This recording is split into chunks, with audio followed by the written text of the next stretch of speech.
There's something bittersweet about picking up vintage furniture from a stranger's house. When you buy a leather modular sofa like this, you're looking at a design that completely revolutionized how we live. Back in the 1970s, furniture makers finally rejected the stiff, upright, formal living rooms of the past and invented the modular playpen sofa to encourage a totally new, laid back lifestyle centered around casual conversation and hosting. It was the ultimate expression of freedom. Individual blocks that could be unhooked, rearranged, and sculpted to fit any vibe or space.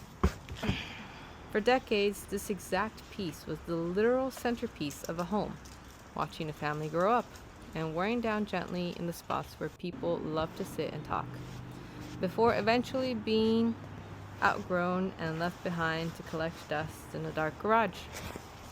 But when you look past the grime, you realize the structure's still perfectly intact because they don't just build things with this kind of craftsmanship anymore. Working the oil into the grain and watching the deep, rich color rush back into the material doesn't really feel like labor. It feels like uncovering a hidden narrative, preserving a beautiful piece of design history, and sending it off to start its next chapter.